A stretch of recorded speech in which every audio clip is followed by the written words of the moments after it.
And after just 13 fights as a professional, he's already a 3-weight king and surely destined for Hall of Fame greatness. Puppies, both your trunks are good. I just want to remind you, listen and obey my commands at all time. Protect yourself at all time. Fight hard, fight clean. Good luck to both of you. As Anthony Crolla embarks on this so-called Mission Impossible, how does he go about it? But I think one of the keys would be to try and land some body shots. We've seen how good of a body puncher Crolla is. He's a great fighter and already springing in and out. Beautiful footwork, Lomachenko, and he judges distance so perfectly, feints a great deal as well, and surprises you like a cat from all angles. The reflexes, terrific. Crolla with that high guard and knows he's going to have embarrassing moments in there, but they have worked on that through camp. I think for Crolla, I think his biggest opportunity here is Darren hit the nail on the head. He needs to switch the attacks to the body and try and slow the attacks of Lomachenko down, because you're right, Adam, the timing is impeccable from Lomachenko. The way he moves his feet in and out is something that we've never seen before, and it's special. It's beautiful to watch. Won that fight against Daud Yordan to become the mandatory. Some people have said he doesn't deserve the chance. Disagree, did everything asked of him, beat Ricky Burns as well. Now he's a good man to have in the corner, isn't he? And he knows Anthony so well. Yeah, he certainly is. And he broke that down beautifully, if I'm honest. The information that he was passing on to Crolla there was perfect. You know, he's got to stay tight. He's got to be careful of those body shots, those straight left hands through the middle. But has achieved more as a professional, has lost 6 times. Most worryingly, that defeat at British level when he was stopped by Derry Matthews. But how he has rebuilt and learned from there. And it shows how much a fighter can improve from roughness early on, like the loss to Yusuf Al-Hamidi, the ice cream salesman and journeyman. You'd never believe he went from Yusuf Al-Hamidi to Vasyl Lomachenko. Well, look, it's what you take from defeat and what you learn from it. And Crolla's learned. I want to see him getting pushed back and backed up into the corner to allow Lomachenko to pick the shots. You've got nowhere to move and you're on the ropes or in the corner. So he's got to try and double up his attacks. Crolla try and push Lomachenko back and try and get him in the corner on the ropes. But you know, it's a very difficult task when you're fighting someone who has the foot movement and the foot speed that Lomachenko does. That's easier said than done. Lomachenko's footwork is perfect at the moment. There was the body shot that Gallagher was talking about. That was a good sign there. As he goes through his routine. I'd see a lot more feinting as well from Crolla. Try and get Lomachenko to lead. Try and counter him. This is good work. The variation there, body shots, following up the uppercut. Lovely work. Sweet uppercut, and it followed a left hand a few seconds before that from Lomachenko. Finding the gaps now in the Crolla defense.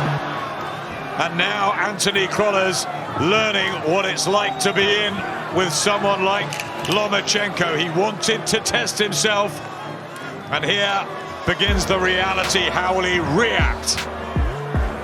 Yeah, Lomachenko's just pushing Crolla into each corner at the moment. It's not where he wants to be.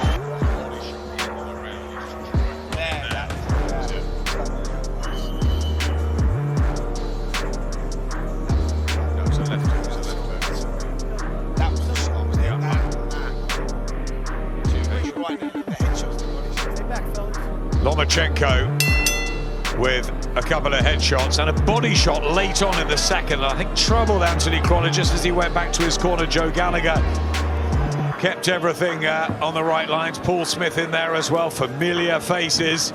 To figure Lomachenko out, he's trying to break through the guard, but Lomachenko is controlling all this at the moment just with his feet.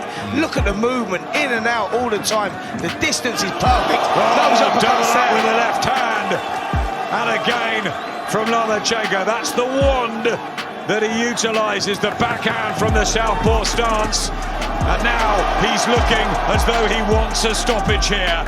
He's right on the front foot. And is there any chance of him looking past Crolla or not getting up for it? Not one little bit. To make a real statement here, and you can see it. There's real spite in these shots. Look at that left hand, beautiful shot. Crolla took it well. It's fantastic stuff by Lomachenko. And Crolla, a good former world champion. But at the moment, he looks like he's in with an absolute superstar. Absolutely. I mean, he's showing why he's regarded as pound for pound #1. Crolla's got to weather this storm now, get away from them ropes, try and work his way back to the center of the ring. Yeah, the problem you got for Crolla is that Lomachenko is forcing him into each corner. He's using that footwork, and now he's starting to unload with the clusters of punches, and he's in trouble here, Crolla. Big shots, left hook really troubled him. Anthony Crolla, and the referee's already having a close look. Back into the third, he's going to have to throw something back, he can't. And he's giving him a count, the referee. A standing count, what's going on? Lomachenko thought it was all over. And the referee, Jack Rice, gave him a standing count. Well, all a little bit confusing in there, and the referee's giving him a lifeline there, giving him a standing count. I think everyone thought it was over. Well, he's saying the rope stopped him from going down, but it looked to me there were unanswered punches, and it looked like a stoppage, and certainly that's what Lomachenko believed. He was in terrible trouble there. Let's take a look at the action now. We see Crolla using the ropes, bouncing off the ropes, but the shots were getting through. They were going around the gloves, and the problem you've got is if there's unanswered punches coming, the referee has got to stop it. Did the ropes keep him up? It seemed that way. Didn't see him touch down. It's strange from the referee there. But the only chance or hope that Crolla's got now is that Lomachenko has punched himself out, but with someone of the fitness, the speed, and the experience of Lomachenko, I doubt that's the case. And he's come out all guns firing, all guns blazing in this round again. Oh, it's all too much this for Anthony Crolla. He's brave, he's defiant, as we knew he would be.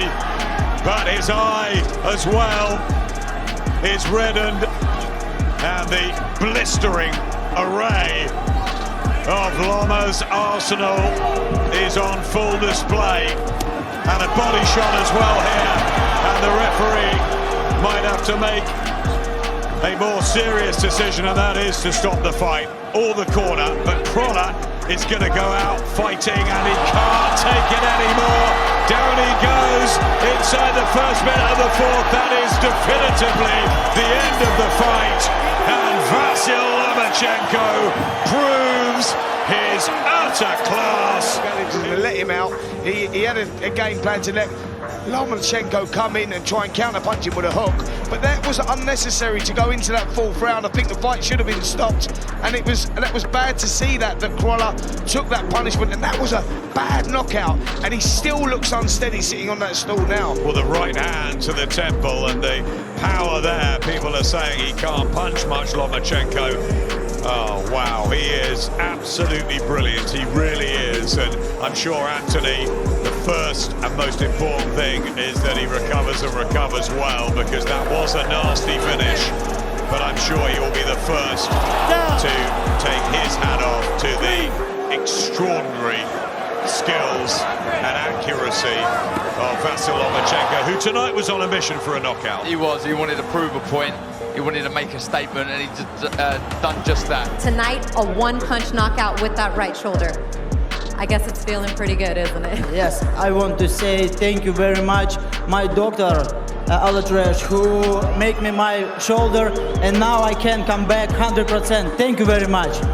And of course, thank you for all people, thank you for all fans who came to Staples Center support this beautiful boxing. Thank you.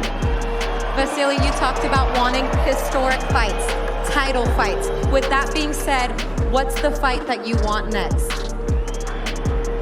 I don't know. I wanna fight with Mikey Garcia, but we'll see. I don't know. Unifying titles at this point is what's most important to you, staying at 135? Yeah, of course. I stay 135. Longer as it's possible, and I want unificate for all titles. Sorry, my English is not good, sorry. You're doing a great job. Congratulations on a spectacular knockout tonight. Thank you.